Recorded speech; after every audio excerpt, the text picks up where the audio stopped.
Good evening, first of all. I'm sorry, perhaps you need a little bit of imagination, and it isn't the best thing actually to present images by talking about them and not showing them, but unfortunately sometimes it happens. Just a brief introduction into words beyond what Silvia told you. I come from the end of the world. The end of the world, by the way, Trieste. With Pierpaolo Vetta, together we decided to establish Tassinari and Vetta Studio 30 years ago. Pierpaolo, unfortunately, is no more here. There is another partner, Leonardo Sonnoli, based in Rimini.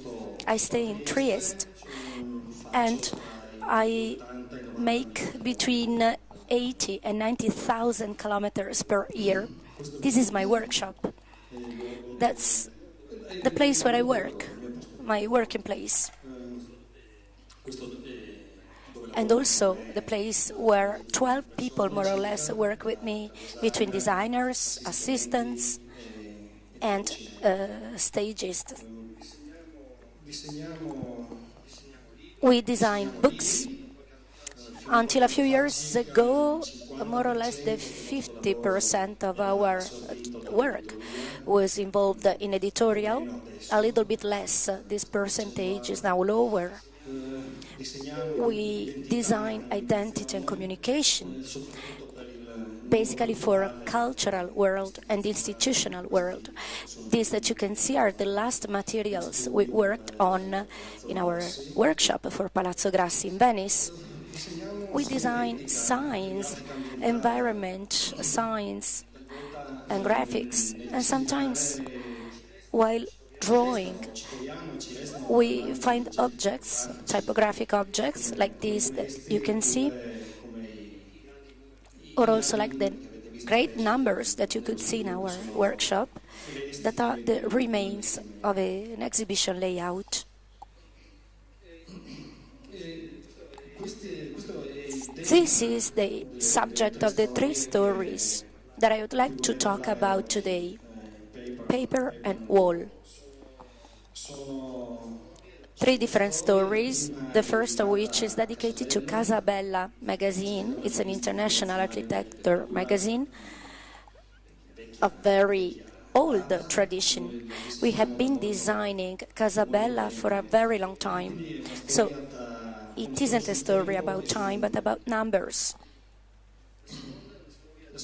The second is a story of archives and hidden identities. It's a very small, recent work, while the third is a story about the visual identity and the relationship existing between the parts and the whole.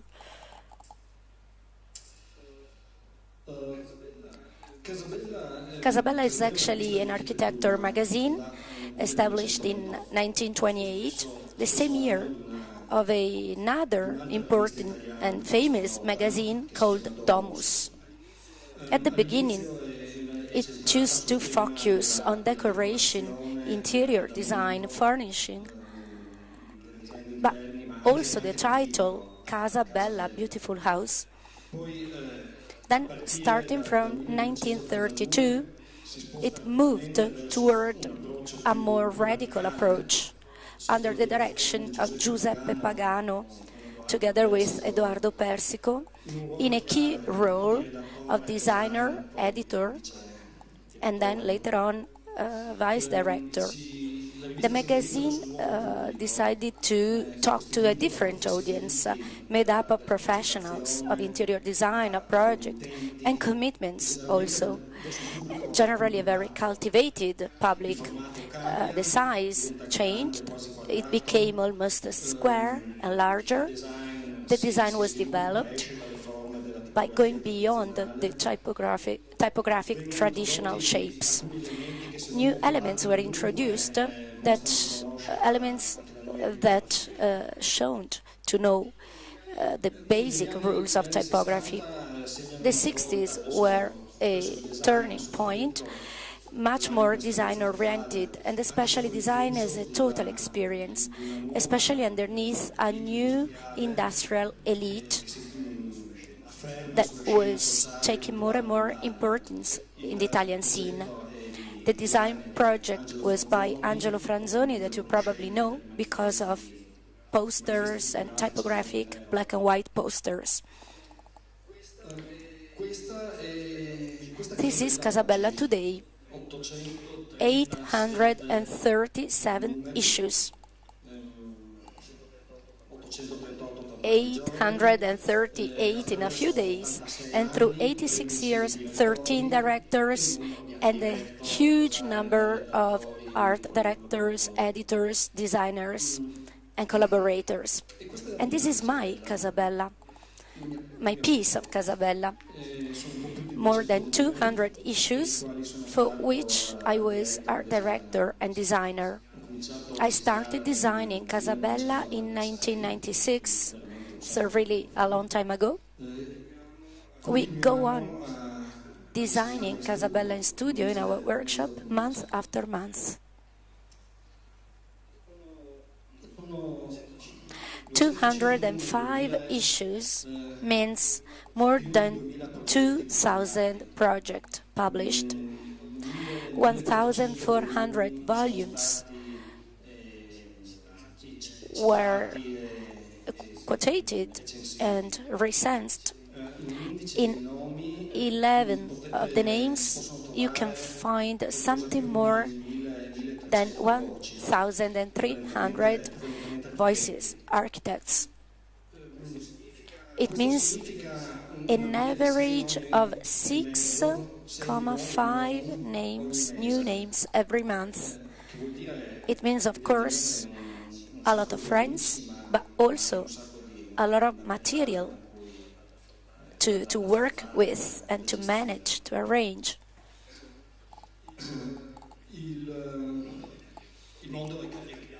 World changed a lot since 1996,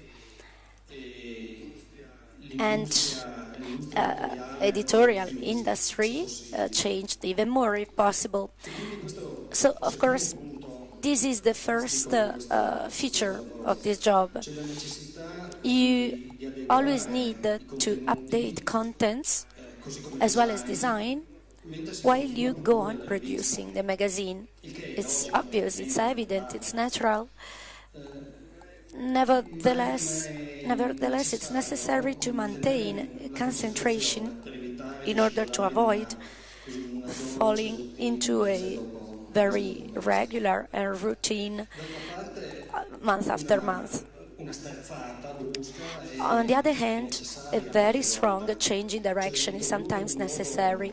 So introducing a new graphic project into the process means changing the engine of your car while you are running.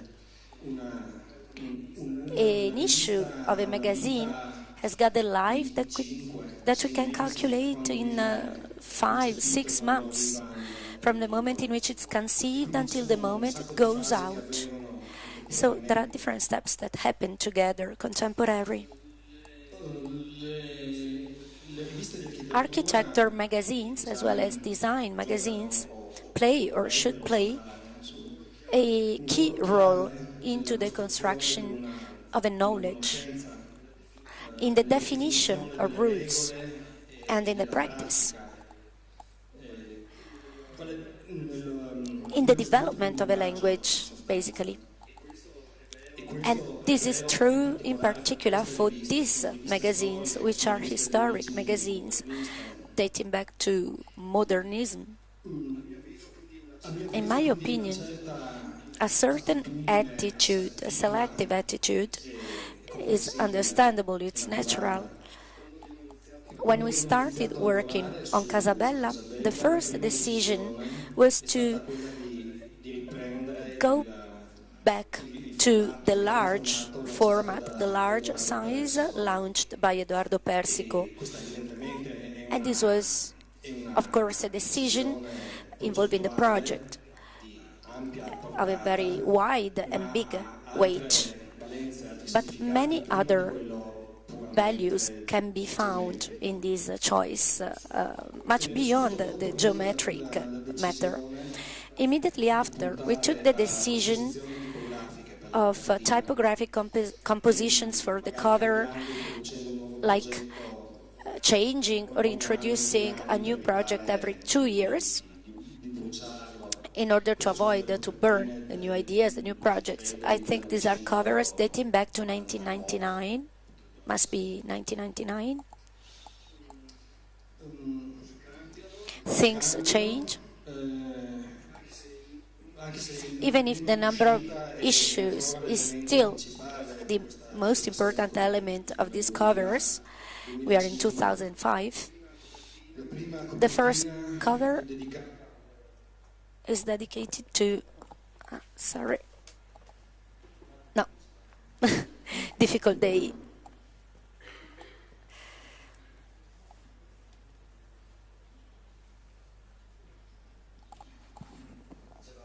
I was saying, the first cover is dedicated to libraries,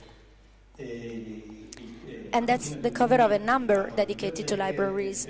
The text is the incipit, the beginning of Man Without Quality by Robert Musil. And what you can see is a text. It's a written text. The second cover is dedicated to concrete. For this cover, we worked hard, and we made a project. We made a project in concrete with all the technical features and the rules very well followed. Then we took a shot, a very simple shot. It's curious that in reality, to think of that this cover could be a result of a Photoshop work and not a building work, were architects themselves.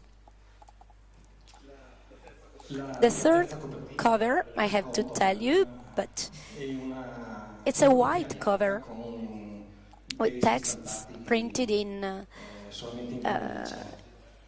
just printed upon. I still have to thank the editor to accept, to allow. I don't think that nowadays it would be possible.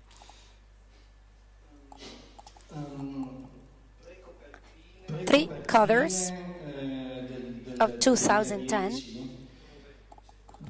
where the basic concept is the use of images which do not belong to the world of architecture, which is actually something peculiar for an architecture magazine. The first cover is dedicated to an essay by us, and there is such a strong sentence that at the end can be even represented through a graphic composition in LED, in my opinion.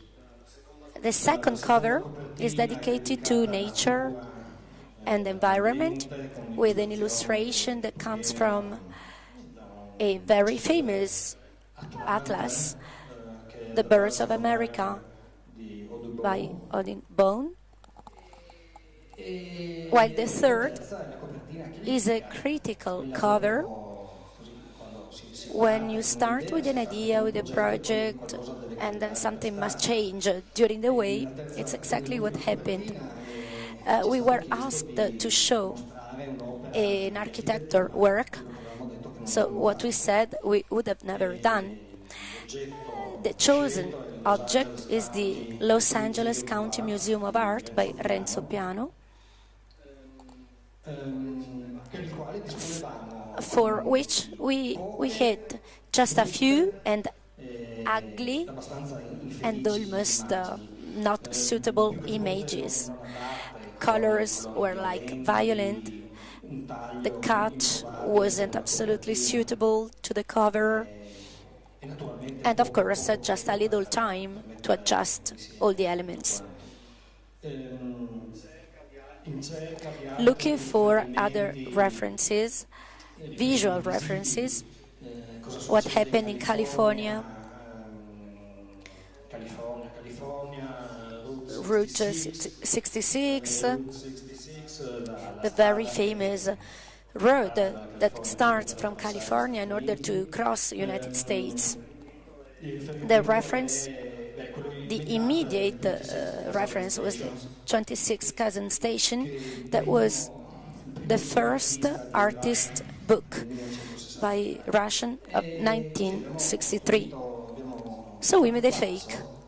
We prepared a workup of the book with this black and white picture. We made a simple still life, and we brought color outside on the typography.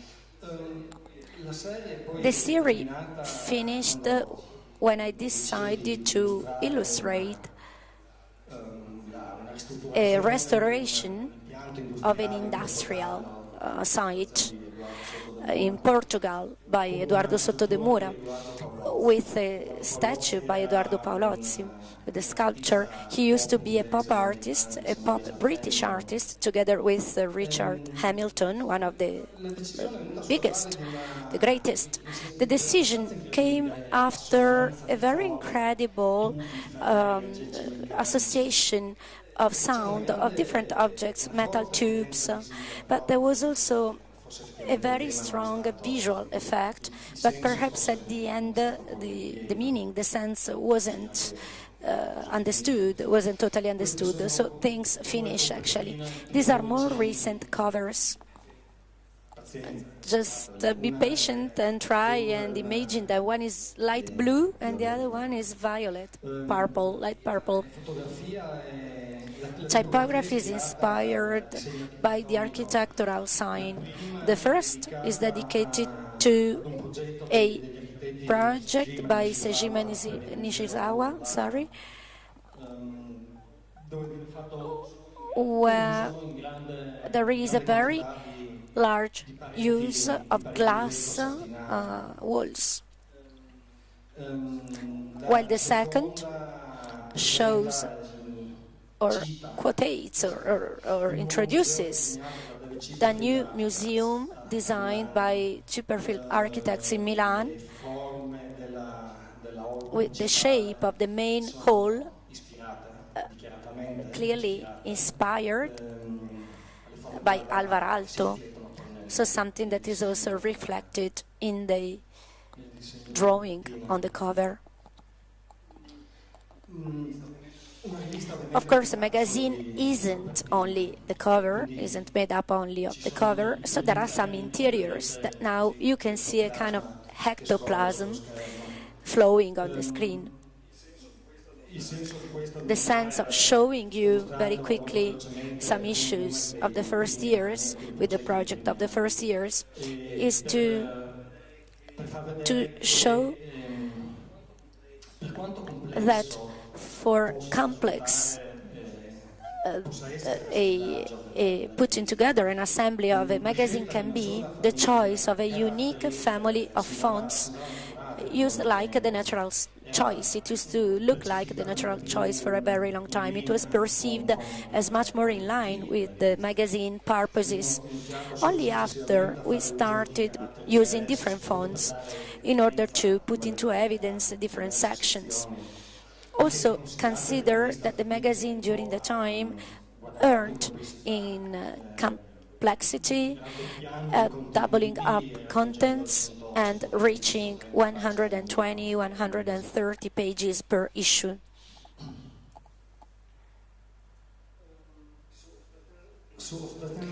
Basically, we publish architecture works, large, small, houses, homes, museums, schools, factories, but always with the same typology of material, of documents and materials. So drawings, pictures, texts, pictures, drawings. In spite of the difference in nature, in size, in relevance, all this material is very, very homogeneous. There are no fashion no horoscope, no weather forecast. We could say that our services published in the magazine are like the letters of an alphabet, all different for shape and meaning, but all of them very similar. So what happens? In designing a magazine, it's necessary to find a mechanism to keep things in order, to arrange them into sections, like a bounder, which on the practical side can be the cover, but in reality it's not always so comfortable. Very often it's a waste of space, and sometimes things do not fit inside.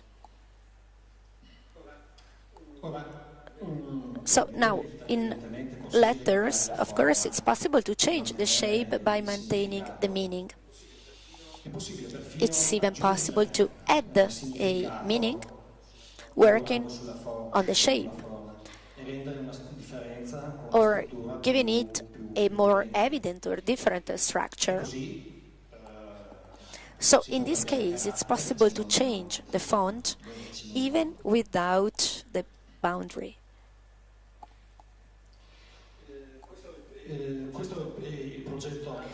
This is the ectoplasm, the ghost of the actual project.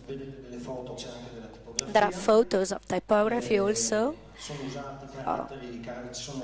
There are different fonts used to show and underline different sections.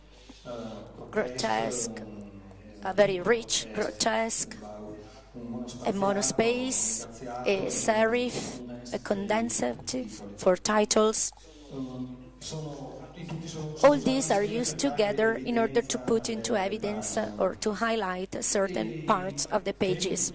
I think that still nowadays this clearness is what a magazine needs, and certainly what it can offer in contrast to the huge amount of information available nowadays on other means, so basically on the web.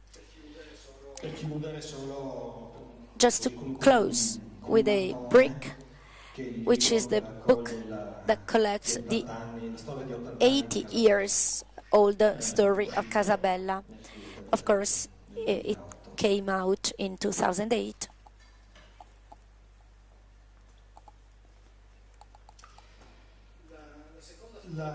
The second story takes place in a piece of history of Italy, really.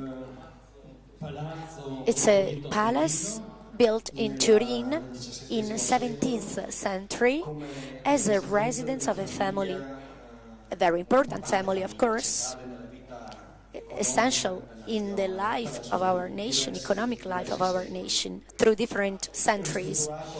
It was restored in order to host art exhibitions at the beginning of the 90s.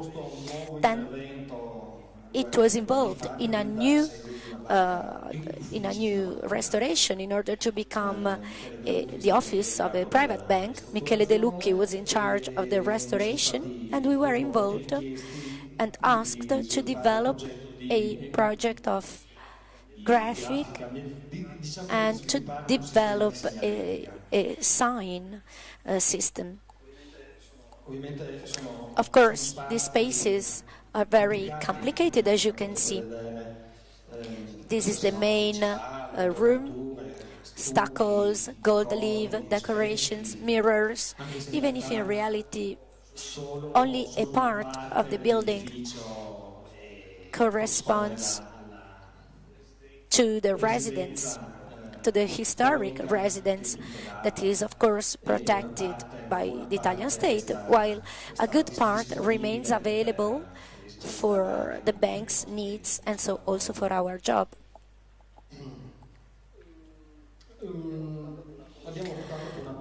We choose a very direct and simple approach, applying all the signs and a three-dimensional map directly on the part designed by the architect. The central volume, this luminous object inside, makes a reference to a large element, which is a central staircase dating back to the first restoration, which is anyway a visual element that you cannot help having, you cannot avoid, even if it's so ugly, awful. The signs were created in serigraph or stencil printing, directly applied to materials, like they used to do in the past. We created some small signs, labels, in order to identify the different rooms and different offices. On the left you can see the back of this label, shot through the windows, and all these can allow sometimes also some interesting glance on elements in contrast between each other.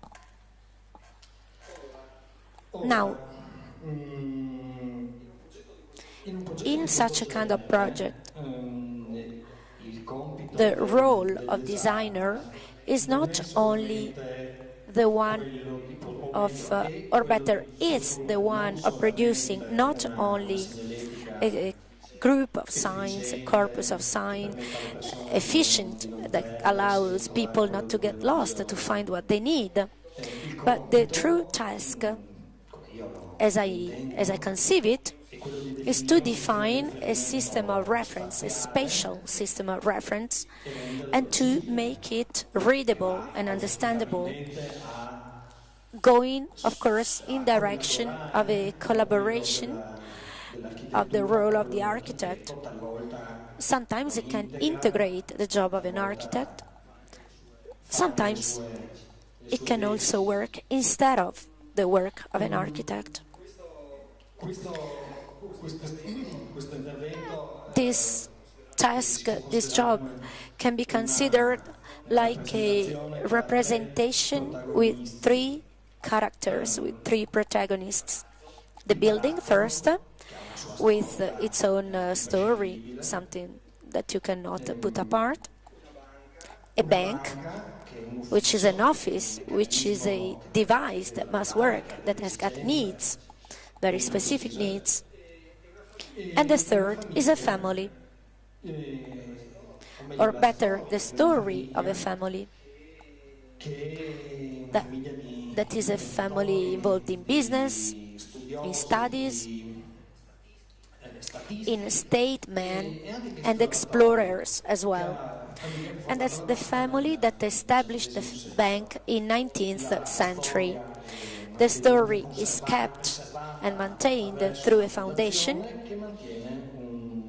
which maintains an archive. They keep an archive.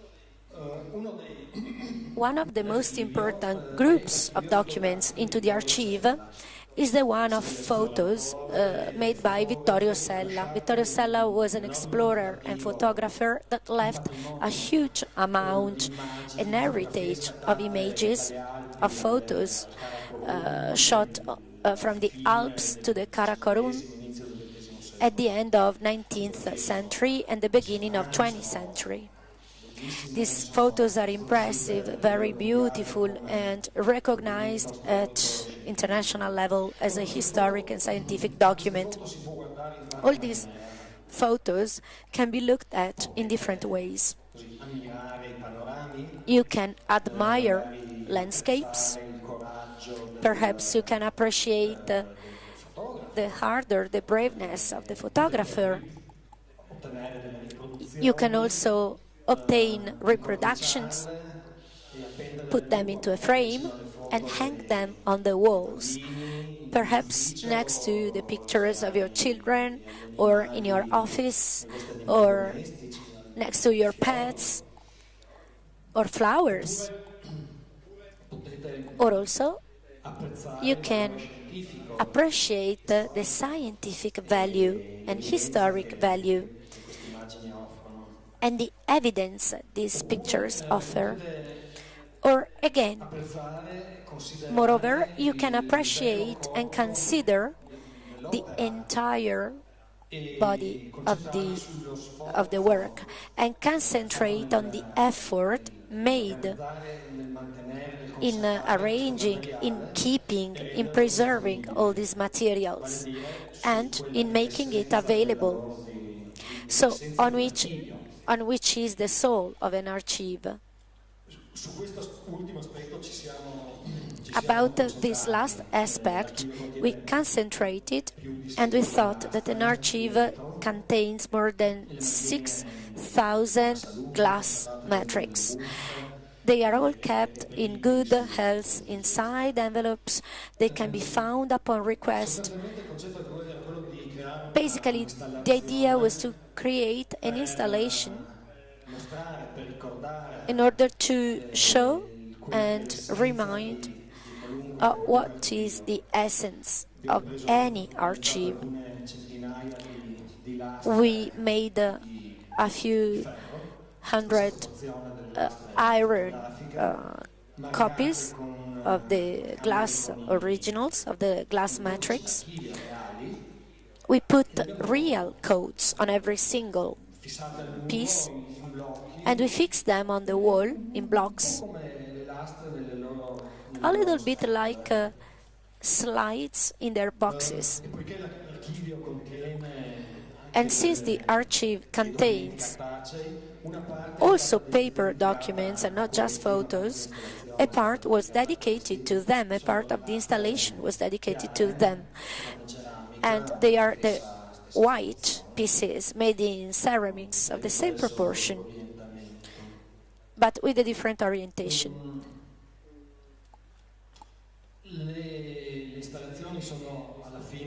The installations at the end are used also to define spaces, what we said before, like this corner, which is a blind corner, a little bit silly if you want, that earns in dignity and in meaning also, spatial meaning.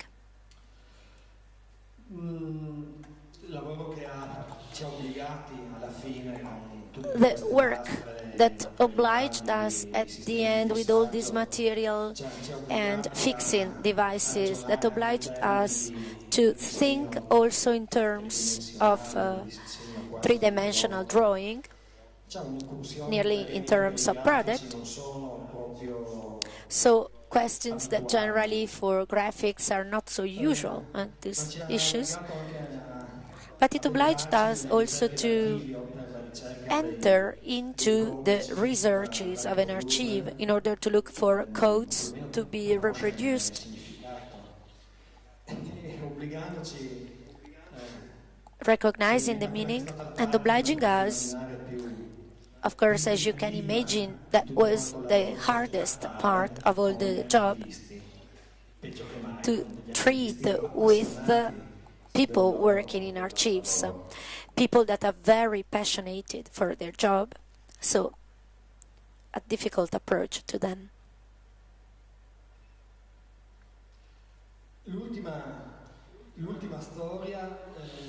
The last story talks about a building, a contemporary building. It's called MAST. It's a multifunction center created by a big company, a big manufacturer company in Bologna, a company that has got a very strong mood and feeling and interest in arts, very strong social responsibility, and also oriented toward industrial responsibility and innovation. It plays a key role in terms of services given either to workers, clerks, and also to the local community. mixing up the extreme aspects, that is to say attention toward locals, and the global dimension that corresponds to the one of the company with a very progressive approach. The building was inaugurated 6 months ago, last year. It's a very large building, hosting also works of art, contemporary works of art, like this statue by Mark di Suvero. We were involved in order to design a program of identity, visual identity, and signs. We were involved when the process was already developed, I would say almost in a moment in which things were already done, so it was already late.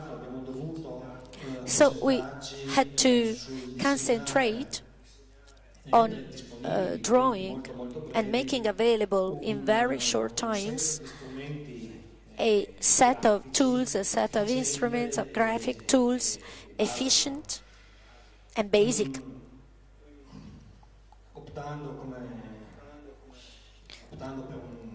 We decided for a typographic approach which had to be very direct. We made and designed a font. In this moment it's an exclusive font.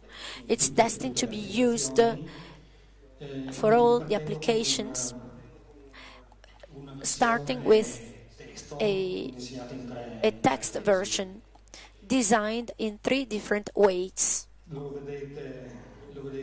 You can see it applied to the logotype. This is in reality the label. The logotype is in reality a text composition. It's a writing, it's not a drawing in this case. It's not a unique drawing.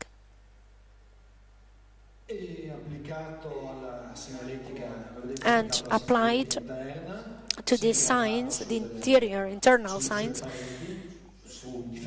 we use the serigraph process directly on the walls, on different surfaces like glass and concrete. And at the end, it works.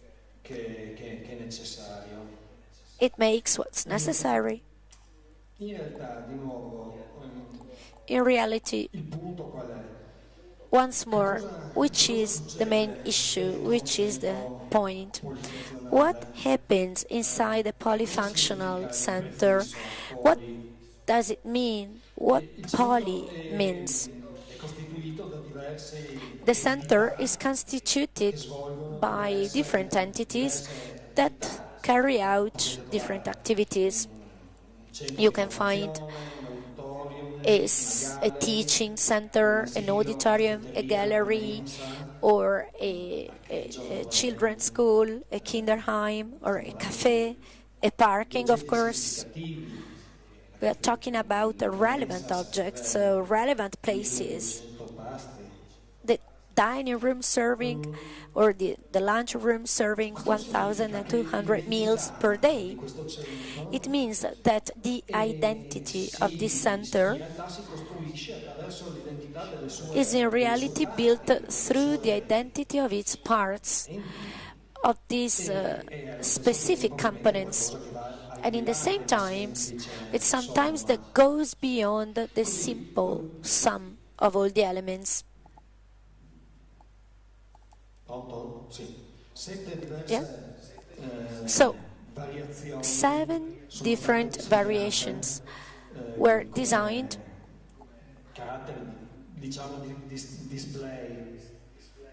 like display fonts, one for every center of activity, one for each center of activity.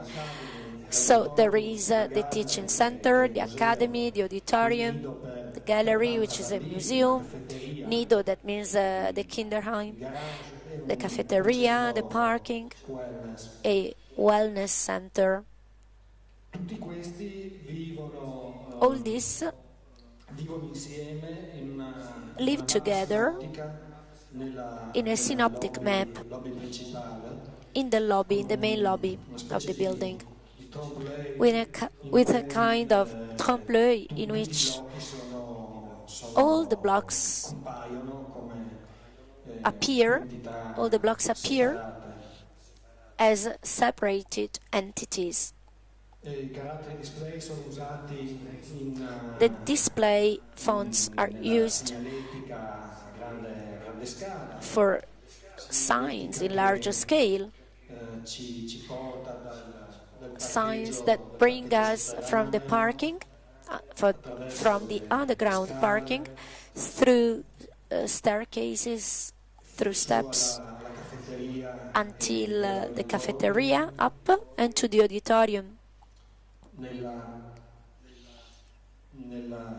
mensa, into the lunch room or the refectory, into the foyer of the auditorium, to the academy, to the gallery or museum. It is in part a photographic museum, and in part it's a center, an exhibition center, basically dedicated to technology. This exhibit is in reality a piece of a mountain chain in which small boxes, small metal boxes flow. At a certain command, they rotate by composing a word or different words. In order to create this, seeing the mechanical links that we had, a condensed version of one of the fonts was designed, the one destined to the gallery, of course. Visitors are welcomed and received, as in museums, generally by little maps made in different versions that, as usual, are one of the more difficult objects to design. Because, as usual, it's necessary to take into account different elements, like environmental elements, and different considerations. They must be readable, united with the fact that the majority of people are absolutely not able to read a map.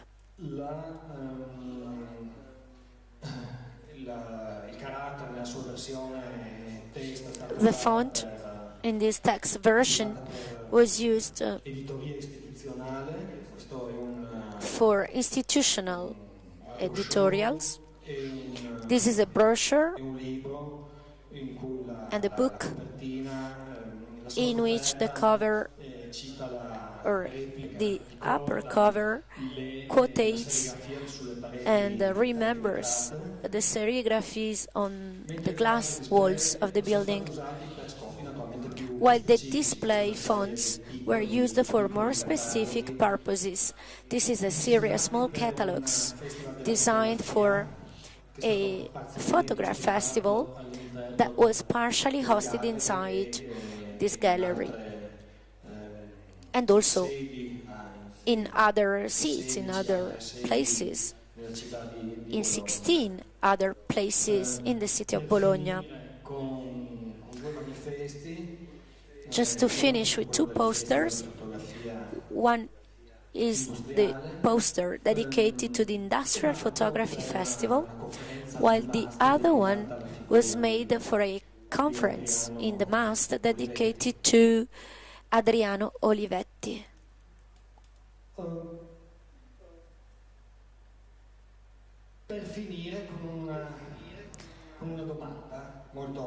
To finish with a question, a very simple question. What all these things have in common? My answer is it's a gap. It's a step aside, it's a glance aside, a lateral glance. Just go straight, go on, but always be able to look at things from a different point of view. Thank you.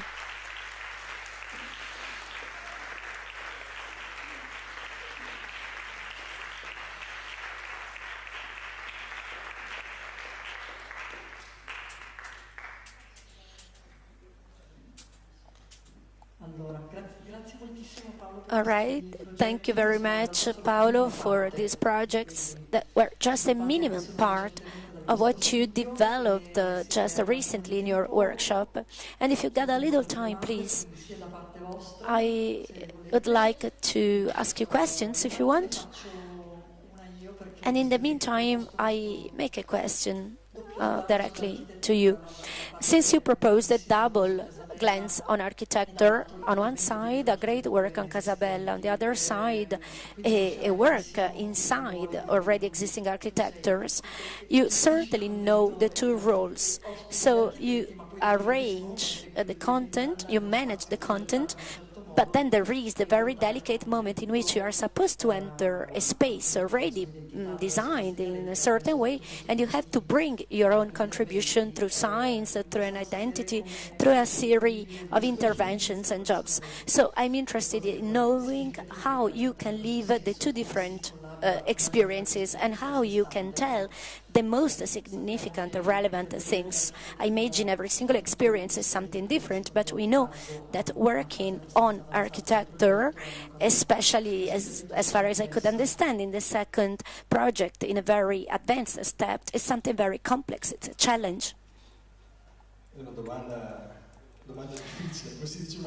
It's a difficult question, a good question, as we say. Thank you for a good question.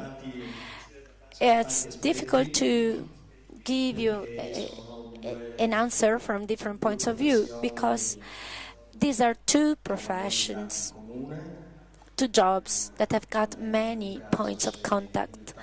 So it isn't the case if in Italy until 2000, perhaps 1990, maybe, all the graphics were coming out from architectural schools.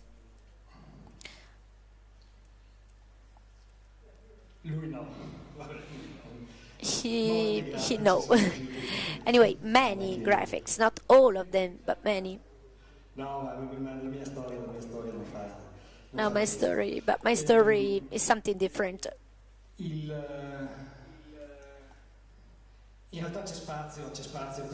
In reality, there is a space for both of them. Our task is to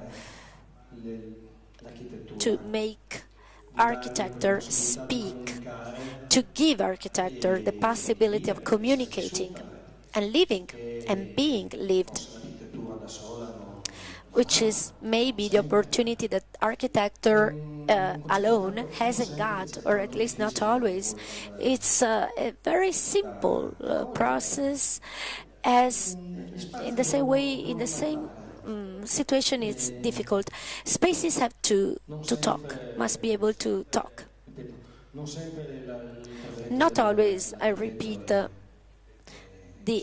architect himself is enough to create a communication.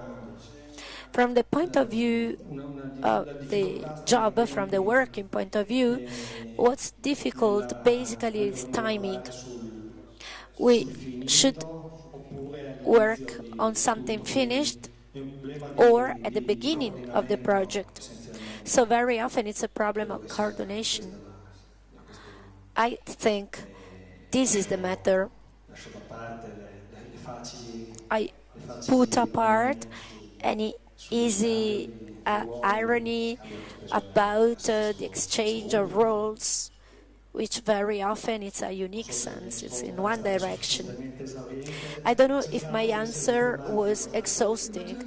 I tried and be diplomatic. Yes, I guess the diplomacy is really important in these situations because you touch very delicate issues. Are there any specific questions from you?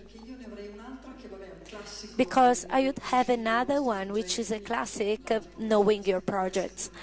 Typography and typing and writing is always a central element. Is it always understood when you propose it, or are there any situations in which you propose projects in which this is the main element, but it's not understood and not perceived? Let's say that generally it's understood. Maybe the problem is to find space in all the situations, or vice versa, to choose jobs that allow you to work in this direction. Not always it's possible.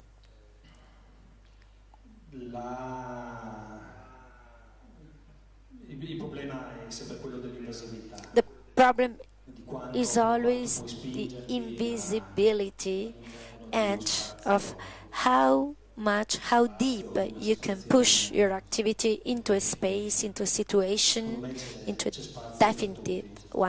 defined situation. I think there is always space for everybody, always and anyway. Can I add something? I would like to go back to the matter. I think with this matter of the relationship between commitments, I think that something really essential is to represent toward the potential commitments an exact, precise profile. Let's imagine they come to you and maybe they don't ask you to make something strange with strong colors or something that you can see in a supermarket, so not something banal. Basically, it's true. A commitment, a thorough, careful commitment, knows already what he's supposed to find. A not very attentive one, and not a one which is not very careful, perhaps simply goes away, because then it's surprised by what you propose. I'm talking from a point of view that goes beyond the specific point of view of the project. So there are many reasons for a commitment to come to you rather than to another studio, another workshop. One of these reasons is reliability. If you are reliable, so you can carry on a project and guarantee a result, for certain commitments, it's really the first thing. And the necessary value. And so this is what really corresponds to our vision, our history in graphics, the graphic corporate, the one made for big companies, big jobs that we know from the 60s, 70s, 80s, works made in the Anglo-Saxon world. Certainly in those jobs, in those works, personality and the specific hand of a graphic or a designer was required, but reliability is really essential. So about the matter of commitments of clients, in the case of a magazine or an architectural work, commitments are different. I can imagine in a magazine, either the director or the editor. Is the editor there when you make your proposal? No, generally the editor doesn't take part. Because before you said that thank you that he allowed me to make that cover. Because in that situation it was so radical. The editor was involved in a relationship of collaboration. But generally, the editor doesn't enter into the true features of a choice of a project or the shape. But then the editor has got the power, of course, of cutting all the relationships, so cutting you out. So after, it's what he can do. So this is really the main feature of editorial world. But I think in journalism, trust is really the main element, and relationships are based on trust. While in case of architectural projects, basing on our experience, very often the commitment is replaced by the architect. That very often is a very strong presence. Could you find this? No, actually not. I have to say no. I very often work with architects next to them, side by side, but generally I don't know, never in the position of interpreter. For example, I worked now with Renzo Piano for the book that has just come out in occasion of the exhibition in Padua. And of course there was an exchange, but in terms of ways made together, so absolutely nothing of pressure. I don't think he even wondered about telling me, but I think it wouldn't be honest or polite even. So I have to say that in reality, working very often next to architects, with architects, we follow parallel routes, parallel ways. In the last work I started in Bologna, commitments were very strong, as you could see. References to Adriano Olivetti are not by chance. Sorry, but which company is that you didn't mention? The name is Master. It's a recent. But GD moves it. GD is a mechanic company behind, belonging to Coesia Group. I wanted to understand the field of activity. It's a group of companies at the top. I would say top in mechanics in Italy. There are 42,000 square meters. Very important size. If there are other curiosities, no? I talked about very complex issues like editors, commitments. Perhaps you can also have simpler curiosities. All right, so if there are no other curiosities or questions, we really thank Paolo Tassinari for being available and for having told us so much in detail his project.